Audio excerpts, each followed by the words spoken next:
राधे राधे दोस्तों, आज हम आपको सुनाएंगे जब बनिया गया परदेश और बनिए की घरवाली के साथ भूत ने बसाया अपना घर। अगर आप हमारे चैनल पर नए हैं तो प्लीज़ हमारे चैनल को सब्सक्राइब करें, वीडियो को लाइक करें और शेयर करें। एक धनीराम नाम का सेठ था, बहुत ही धनी था। उसके बेटे की शादी थी। धनीराम ने अपने बेटे की बारात बड़ी धूमधाम से चढ़ाई थी और शादी भी जो संपन्न की थी। अब शादी संपन्न कराकर सेठ अपने बेटे और वधू के साथ वापस अपने गांव लौट रहा था। लौटते हुए जंगल में विश्राम करने के लिए बारात रुकी, क्योंकि सूरज सिर पर चढ़ आया था। गर्म लुओं ने तन बदन को सुलझा दिया था। दूल्हे के पिता ने सभी बारातियों को वहीं खा पीकर थोड़ा आराम करके फिर आगे चलने को कहा, तो सब बाराती खुशी खुशी मान गए। दुल्हन भी दरी बिछाकर अपना मुंह घुमाकर घूंघट हटाकर बैठ गई थी। पास ही एक विशाल बबूल पीले फूलों से अटा हुआ खड़ा था। थोड़ा आराम करने के बाद खाना खाने का इंतजाम होने लगा। संयोग की बात थी, उस बबूल के पेड़ पर एक भूत रहता था। इत्र की खुशबू से महकते दुल्हन के उघड़े चेहरे की ओर भूत ने देखा तो उसकी आंखें चौंधिया गईं। उसने औरत का ऐसा रूप कभी नहीं देखा था। उसने हजारों औरतें देखीं, पर इस चेहरे की रंगत ही निराली थी। दुल्हन के शरीर में प्रवेश करने का विचार आते ही जो उस भूत को वापस होश आया, इससे तो इतना कोमल बदन तकलीफ पाएगा। वह सोचने लगा कि यह तो अभी थोड़ी देर में चली जाएगी, नहीं तो उसके शरीर में मैं प्रवेश कर सकूंगा और उसे सताने का मन करता, कभी छोड़ने का। अब भूत की समझ में नहीं आ रहा था। एक मन कहता कि यह बहुत कोमल है, इसके शरीर में प्रवेश करूंगा तो इसे बहुत कष्ट होगा। एक मन करता कि यह अभी चली जाएगी तो फिर क्या होगा। ऐसे ही वह बड़ी असमंजस में पड़ा हुआ था, क्या करता क्या नहीं करता। और थोड़ी देर बाद बारात के साथ दुल्हन उठकर चलने लगी तो भूत की आंखों के आगे तो जैसे अंधेरा छा गया। भरी दोपहरी में ही भूत की आंखों में यह धुआं फैल गई और छम छम करती दुल्हन दूल्हे के रथ पर जा बैठी। दूल्हे को देखकर भूत के रोम रोम में कांटे से चुभने लगे। यह दूल्हा कितना सौभाग्यशाली है, वह सोचने लगा, कितना सुखी है। भूत के हृदय में तो जैसे आग सी भड़क गई। भूत ने मन ही मन में जो उसके उलझन बनी हुई थी, कभी वह रथ की तरफ देखता जिस पर दुल्हन सवार थी, कभी वह दूल्हे की तरफ देखता, किसके तो भाग्य खुल गए। लेकिन अब रथ चल चुका था। नई नवेली दुल्हन रथ में बैठकर निकल चुकी थी। भूत उस रथ को अपनी आंखों से ओझल होते देखता रहा और भूत फिर बेहोश हो गया। उधर दूल्हा भी बड़ी उलझन में था। मगजमारी करते हुए आधा घंटा बीत गया, मगर अभी तक वह अपने विवाह के खर्च का हिसाब नहीं कर पा रहा था, क्योंकि विवाह में खर्च भी अधिक हो गया था। ऐसी भूल चूक होने पर उसके बापू आसानी से खुश नहीं होते। वह हर सांस में अपने व्यापार का पूरा हिसाब रखते थे। माथे में बल डाले दूल्हा हिसाब ही लगा रहा था। दुल्हन ने रथ के पर्दे को हटाकर बाहर देखा। नजरों टिकी ऐसी तेज धूप में हरी भरी झाड़ियों पर लाल बेर दमकते बड़े सुहाने लग रहे थे। अब उन दमकते बेरों पर दुल्हन की नज़र अटक गई। वह एक छोटे बच्चे की तरह दूल्हे की बाह पकड़कर दुल्हन बोली कि एक बार वहीं से नज़र हटाकर बाहर तो देखो, क्या वहीं में ही तुम्हारी नज़र लगी हुई है? जब से देख रही हूँ तब से तुम हिसाब कर रहे हो। एक बार बही को रख दो और बाहर देखो, यह बेर कितने सुंदर लग रहे हैं। जरा नीचे जाकर थोड़े बेर हिला दो। दूल्हा दुल्हन के नौलक्खे हाथ पर हाथ फेरते हुए कहने लगा, यह बेर तो ठेठ गंवार की पसंद है। अगर खाने की इच्छा है तो छुआरे दे दूं, नारियल दे दूं, जी भरकर खाओ। दुल्हन भी निपट गंवार निकली। हट करती हुई कहने लगी, नहीं जी, मुझे तो बस बेर ही ला दो, मैं तो आपका बड़ा एहसान मानूंगी, या फिर मैं ही तोड़ लाती हूँ। दूल्हे ने कहा, इन कांटों में कौन उलझे, अरे वैसे भी यह तो जंगली फल है, इन्हें जंगली लोग खाते हैं। तुम तो मखाने खाओ, बतासे खाओ, चाहो तो मिश्री खाओ। इन बेरों की बात तो घर पर भी किसी से मत करना, घर के लोग तुम पर वरना हंसेंगे। दुल्हन कहने लगी, हंसेंगे तो हंसने दो। इतना कहकर दुल्हन तो रथ से कूद पड़ी, तितली की तरह इधर से उधर बेर तोड़ लाई और उन्हें घड़े के ठंडे पानी में धोकर ठंडा कर लिया और बेरों को खाने लगी।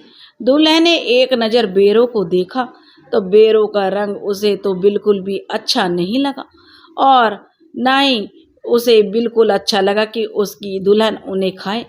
लेकिन दूल्हा अभी भी हिसाब में उलझा हुआ था। दुल्हन ने खूब नखरे किए कि बेर खा ले, पर दूल्हा बेर खाने को राजी नहीं हुआ। बेर खाती दुल्हन कहने लगी, सभी बातें अपनी अपनी जगह शोभा देती हैं, विवाह के समय हिसाब में फंसना कहाँ का न्याय है। दूल्हा बोला, विवाह होना था तो हो गया, पर हिसाब तो अभी बाकी है। अगर हिसाब नहीं दिया तो मेरा बापू बड़ा नाराज हो जाएगा। वैसे भी इतना समय नहीं है, क्योंकि 3 दिन बाद मुझे व्यापार के लिए परदेश जाना है। फिर परदेश जाने का ऐसा शुभ मुहूर्त 7 साल बाद ही आएगा। जब दुल्हन ने यह सुना कि उसका पति परदेश जाएगा तो उसके बेरों का स्वाद ही बिगड़ गया। उसे तनिक भी विश्वास नहीं हुआ और वो कहने लगी, क्या कहा आपने, आप परदेश जाएंगे? सुना है आपकी हवेली में तो दौलत के भंडार भरे हैं। दूल्हा भी थोड़ा गुमान से कहने लगा, हाँ, इसमें क्या शक है, तुम खुद ही अपनी आंखों से देख लेना। व्यापार तो बनिए का पहला धर्म है, अभी तो दौलत को बहुत बढ़ाना है, ऐसे शुभ मुहूर्त कैसे छोड़ सकता हूँ। दुल्हन ने फिर बचे हुए सारे बेर एक एक करके बाहर फेंक दिए। दुल्हन अब सिर झुकाए सोचने लगी।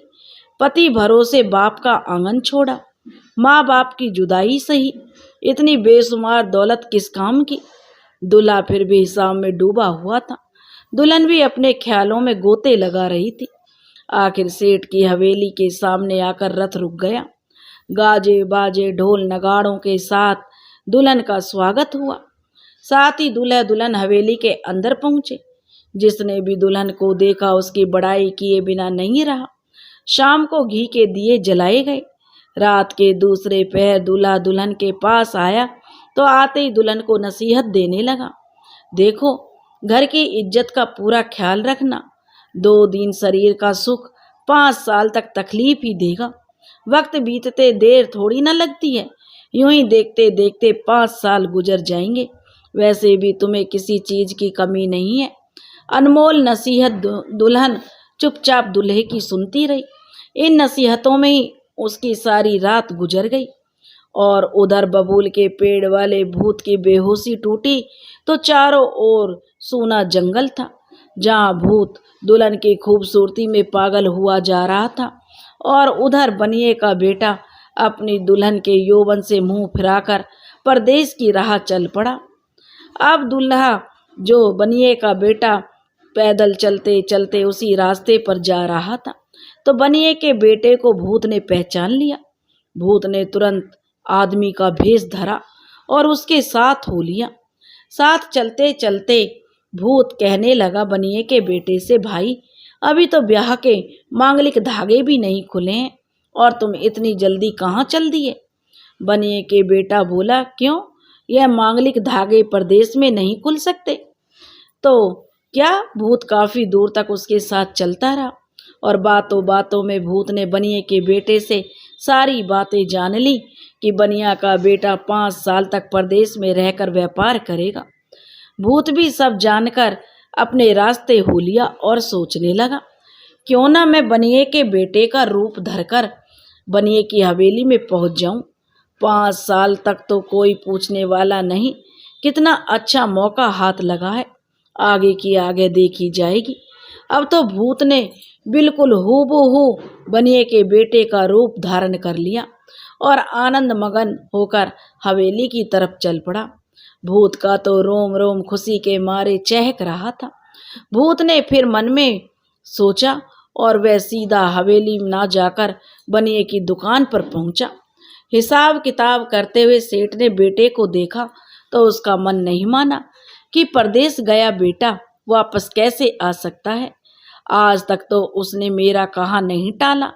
लगता है यह सब किया धरा सेठानी का है। बेटा बना भूत सेठ के मन की बात को जान गया और तुरंत हाथ जोड़कर कहने लगा, बापू पहले आप मेरी बात तो सुन लीजिए। अगर आप मेरी बात नहीं सुनेंगे तो मैं वापस अभी मुड़ जाता हूँ। सेठ ने कहा, कहो क्या कहना चाहते हो। इस पर भूत बना सेठ का बेटा कहने लगा, बापू मुझे रास्ते में एक महात्मा मिला था।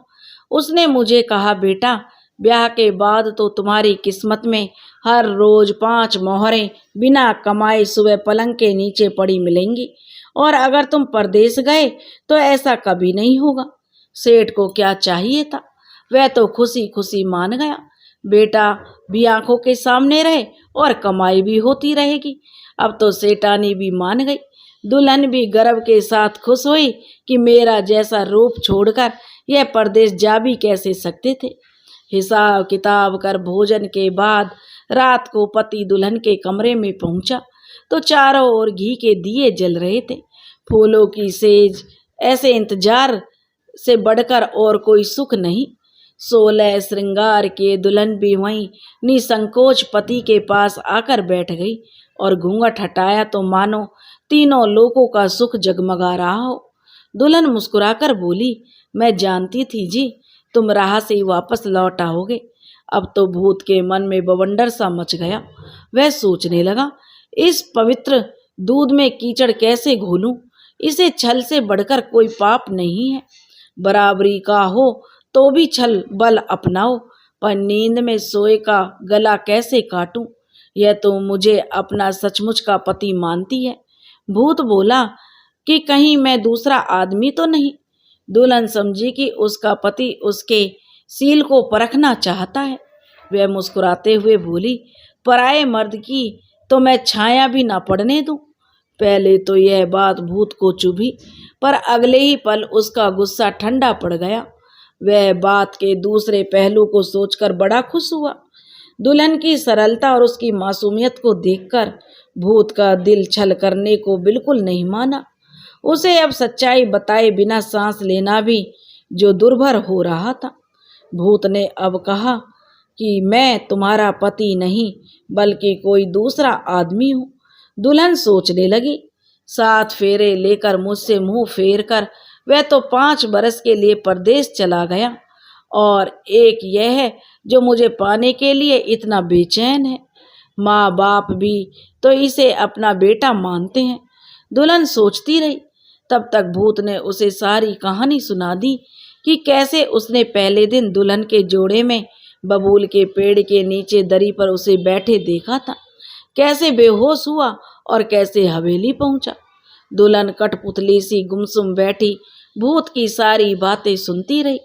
दुल्हन की कलाई सहलाते हुए भूत ने कहा, माँ बाप को रोज 5 मोहरों से मतलब है, उन्हें सच झूठ से कोई मतलब नहीं। मगर मैं तुम्हें सच न बताऊं तो मुझे यह खटकता रहता, फिर यह धोखा मेरी प्रीति पर कालिक पोत देता। तुम तो असली पति मानकर मेरे साथ सहवास करती, मगर मेरा मन राजी नहीं होता। मैंने भूत होकर भी कोई बात तुमसे नहीं छिपाई, अब तुम्हारी इच्छा भी जाहिर कर दो। दुल्हन सोचने लगी। जब उसका जन्म हुआ था तो थाल बजने की जगह दादी के माथे पर बल पड़ गए थे कि पोता होता तो अच्छा होता। 15 वर्ष की हुई तो माँ बाप को भी हाथ पीले लेकर पराए घर भेजने की चिंता सताने लगी, और जब यहाँ पति मिला तो वह भी सजी धजी सेज को छोड़कर परदेश चला गया। भूत के प्रेम के आगे उसका कोई बस नहीं चला। जाने वाले को तो वह रोक नहीं सकी, मगर पलंग पर आए को ऐसे ईमानदार प्रीति भरे मर्द को ना कैसे कहे। सब भूल भाल कर दुल्हन भूत की गोद में लुढ़क गई। फिर तो कुछ कहना सुनना बाकी नहीं रहा। दोनों एक दूसरे के अंतर मन को समझ गए और घी के दिए बुझ गए। सेज के कमल फूलों की कलियां फिर से खिल गईं। ऐसी अनमोल रातों में समय बीतते कब पता चलता है। चुटकियों में दिन फिसलने लगे, लेन देन बढ़े। सारे इलाके के लोग सेठ के बेटे से खुश थे। प्रतिदिन अपार धन की बारिश होती। दूसरे बनियों की तरह सेठ का यह बेटा कभी किसी का गला नहीं काटता। लोग सेठ के बेटे की बड़ाई करते नहीं थकते थे। दूसरे की बहन को अपनी बहन, दूसरे की माँ को अपनी माँ समान सेठ का बेटा मानने लगा। उसका नाम सुनते ही जैसे मिश्री सी घुल जाती। बस कमी तो उसमें एक यही थी, जब परदेश से सेठ के असली बेटे की चिट्ठी आती तो वह उसे फाड़ कर फेंक देता। कहने को तो धीरे धीरे 3 साल गुजर गए, मगर उन्हें ऐसा लग रहा था जैसे कोई मीठा सा सपना हो। फिर एक दिन सबको खबर मिली कि बहू पेट से है। सेठ ने तो पहली बार 1.25 मन गुड़ अपने हाथों से बांटा। बहू की कोख में बच्चा पलने लगा और इधर बच्चे को लेकर परिवार के लोगों के सपने भी पलने लगे। उधर सेठ का एक पड़ोसी भी परदेश उसी शहर में धन कमाने पहुंचा। और उधर जब सेठ के बेटे को उधर देखा तो वह कहने लगा, अरे तू कब आया वापस? सेठ का बेटा कहने लगा, मैं तो विवाह के बाद घर पर गया ही नहीं हूँ। पड़ोसी ने फिर उसे सारी कहानी बताई और उसे कहा, तुम्हारी घरवाली को तो बच्चा होने वाला है, शायद हो भी गया हो। सेठ के बेटे ने सोचा कि शायद पड़ोसी मेरे कमाने से जलकर मुझे दुविधा में डालना चाहता है। मगर रात भर सब सोचने के बाद सेठ के असली बेटे ने वापस घर आने का मन बना लिया। और अगले दिन सेठ के बेटे ने मुनीम को काम समझाकर और अपने गांव की ओर वह चल पड़ा। वही गर्मी, वही पके लाल बेर, पुराने दिन उसको याद आ गए।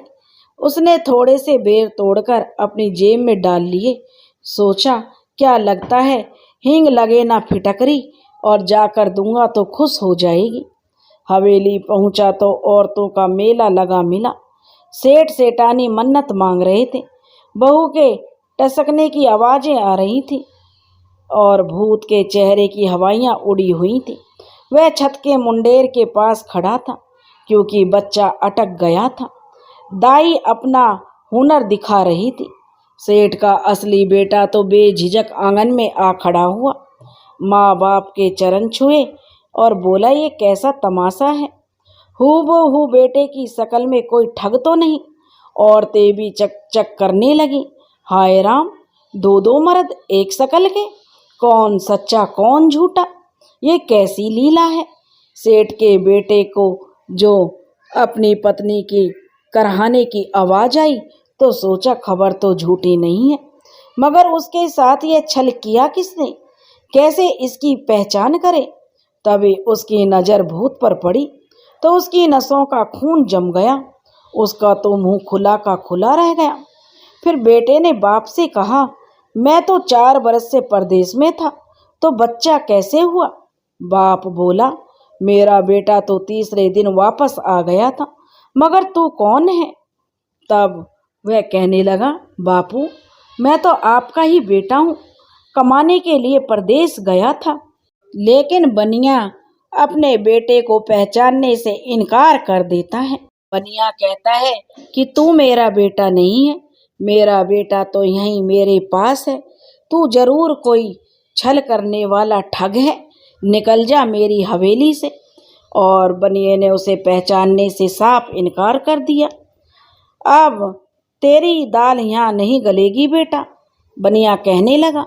मैं इसलिए परदेश कमाने गया था कि वापस लौटूं तो मुझे पहचानने से भी इनकार कर देंगे बापू। माँ की तरफ पलटकर बनिए के बेटे ने पूछा तो माँ भी कुछ नहीं बोली। देखते ही देखते हवेली के आसपास भी लोगों का मेला लग गया। जितने मुंह उतनी बात। सेठ अपने बेटे को ही छलिया ठहरा रहा था, मगर गांव के लोग अब अड़ गए कि दूध का दूध और पानी का पानी होना चाहिए।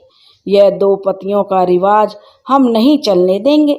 सेठ ने खूब मिन्नतें की कि मेरी पगड़ी मत उछालो, मेरे बेटे ने किसका भला नहीं किया, मगर लोग नहीं माने। उन्होंने कहा, फैसला तो राजा के दरबार में होकर रहेगा। तभी एक दाई ने बाहर आकर बताया कि बहू को लड़की हुई है। घर के मुंडेर पर खड़े भूत ने जब यह सुना तो उसे होश आया। उसने सारा मंजर देखा, सुना तो उस पर गाज गिर पड़ी कि अभी तो 1 बरस और बाकी था। सेठ का बेटा पहले कैसे आ गया? अब तो जो गांव वालों ने सोचा वही हुआ। सेठ के असली और नकली दोनों बेटों को रस्सी से बांधा और सभी राज दरबार की तरफ चल पड़े।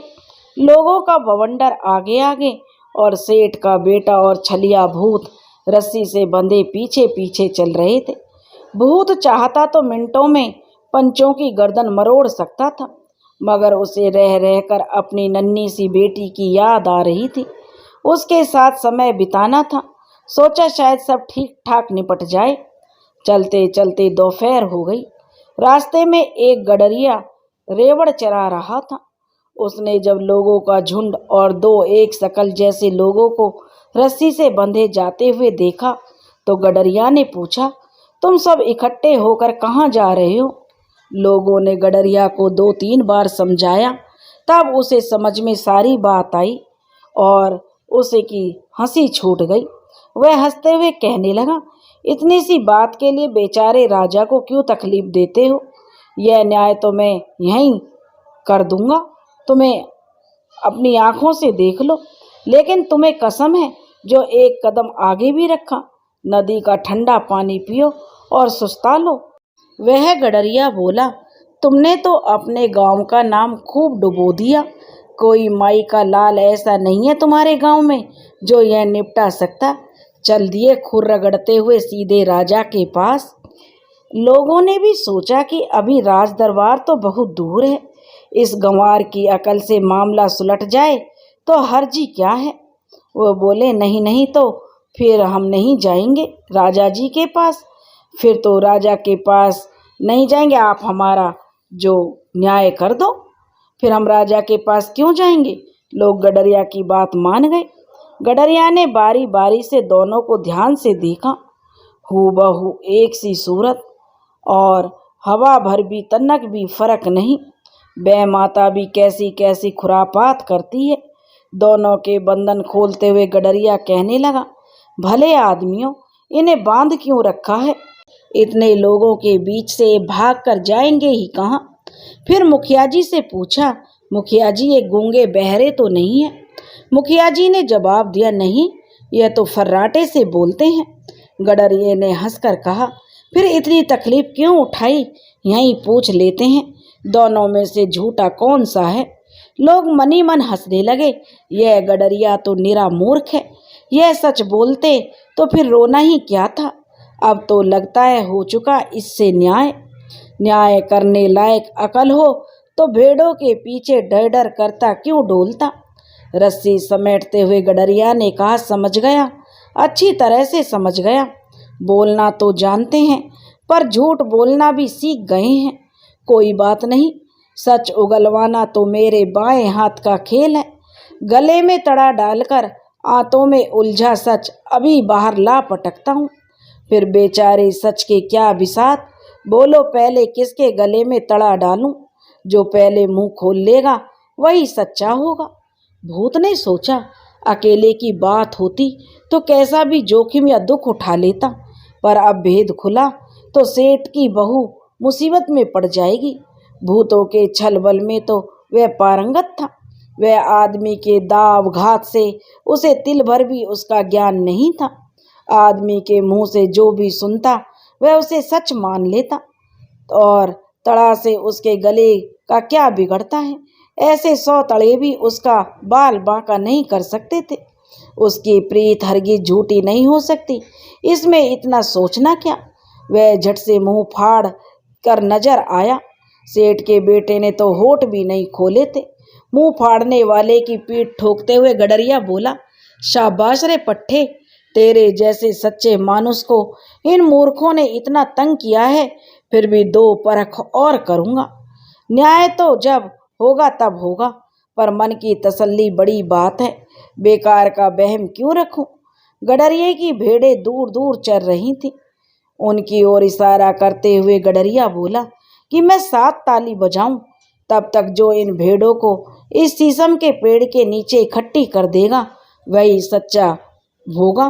गडरिये को कहने की देर थी कि भूत ने बवंडर का रूप धरकर 5 ताली बजने से पहले ही सब भेड़ों को इकट्ठा कर दिया। सेठ का बेटा मुंह लटकाए हुए सब देख रहा था। ठौर से वो तो हिला भी नहीं। जैसे गडरिया की मोटी अकल वैसा ही फूड उसका न्याय। मानना या ना मानना तो उनके हाथ में है। गडरिया ने कहा, वाह क्या बात है, सच्चे घरवाले के अलावा और इतना हौसला किसका हो सकता है। एक मामूली सी परख और करूँगा, फिर डरिए नहीं। तड़ा बगल में दबाकर एक हंडिया गडरिये ने उठाई और एक ही सांस में उसका सारा पानी पी गया और फिर जोर से डकार ली और पेट पर हाथ फेरते हुए कहने लगा, 7 चुटकियों में जो इस हंडिया के भीतर घुस जाएगा वही सेठ का असली बेटा होगा।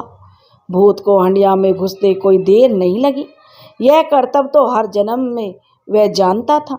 गंवार गडरिया ने लाज रख ली। भूत के अंदर घुसते ही गडरिया ने एक पल भी ढील नहीं की और हंडिया का मुंह बंद कर दिया और फिर उनकी ओर देखकर गुमान से कहने लगा, न्याय करने में देर लगी, चलो अब सब मिलकर इस हंडिया को नदी में फेंका आए। सबने एक साथ सर घना। सेठ के बेटे की तो खुशी का आर पार नहीं था। हर बड़ी में नग जड़ी अंगूठी निकालकर उसने गडरिये की ओर बढ़ा दी। गडरिया बिना कही उसके मन की बात को ताड़ गया, पर अंगूठी कबूल नहीं की। पीले दांतों की मुस्कान बखेरते हुए उसने कहा, मैं राजा नहीं हूँ जो न्याय का मोल लूँगा। मैंने तो अटका काम निकाल दिया और यह अंगूठी मेरे किस काम की, ना उंगली में आती है और ना ही मेरे इस तड़े में। अब कहीं भूत को गडरिये के न्याय का पता चला। वह बेकार बात पर उसके बस की बात नहीं थी। अब फिर भी जोर से कूका की, देवासी मैं तेरी गाय हूँ, एक बार बाहर निकाल दे, जीऊँगा तब तक तेरा रेवड़ चराता रहूँगा। अब भला भूत की कौन सुनता। खुशी से झूमते हुए सब नदी के किनारे पहुँचे और हंडिया कल कल बहती नदी के हवाले कर दी। फिर गांव वाले सेठ और सेठ का बेटा दोनों जो वहाँ से गांव की ओर बढ़े। सेठ और सेठ का बेटा हवेली पहुँचा तो एक दाई बेटी को लोरियां दे रही थी, दूसरी चंदन की कांगनी से जच्चा के केस सुलझा रही थी। गडरिया के अटल न्याय की एक एक बात का खुलासा करके ही उसे चैन पड़ा। गडरिया की न्याय का एक एक शब्द जच्चा के कलेजे को चीर रहा था। जापे की पीड़ा से भी यह पीड़ा 1000 गुना ज्यादा थी, पर वह ना तो टसकी और ना ही उसने चुस्कारा लिया। लोहे की पुतली की भांति चुपचाप सब सुनती रही। सारी रामायण उधड़ने के उपरांत वह आगे कहने लगा। सारी बात बताने के बाद सेठ का बेटा अपनी पत्नी से बोला, पर तुम्हारा चेहरा उतर क्यों गया? जब जन्म देने वाले माँ बाप ही उसे पहचान नहीं सके तो तुम कैसे पहचानती? इसमें तुम्हारा कोई कसूर नहीं, पर भूत के लक्षण के मुताबिक उस पर खूब बीती। हंडिया में बंदी बनाकर जब उसे बंदी बनाया तो बड़ा चिल्लाया, बड़ा गिड़गिड़ाया, मगर फिर क्या था? फिर तो राम नाम जपो। हम ऐसे भोले कहाँ कि उस पर फिर से दया करते। आके नदी में फेंकने के बाद ही पीछा छूटा। सेठ का बेटा सारी बात बताकर बाहर चला गया। उसके बाद घर वालों ने जैसा कहा जच्चा ने वैसा ही किया। कभी किसी बात का पलट कर जवाब नहीं दिया। सास ने जितनी सुहावड़ बनाई चुपचाप उसने खा ली। जब सास ने कहा तब स्नान किया। लुगाइयों ने गीत गाए, बतासे बांटे। सास के कहने पर जलवा पूजा पीलिया ओढ़ा। बेटी को पीली ओढ़नी में सुलाया और गहने गांठे पहनी। ऐसी सुलक्षणा बहू बड़े भागों से मिलती हैं। जलवा पूजन की रात बहू पीलिया ओढ़कर झमझमर करती हुई अपने कमरे में पहुंची। बगल में बेटी, आंचल में दूध, सुनसुना आंगन, सोना हृदय। दिमाग में जैसे भूचाल मचा हुआ था। पत्नी के इंतजार में सेठ का बेटा फूलों की सेज सजाए बैठा था। दोस्तों, अगर आपको यह कहानी पसंद आई हो तो प्लीज़ हमारे चैनल को सब्सक्राइब करें, वीडियो को लाइक करें और शेयर करें। राधे राधे।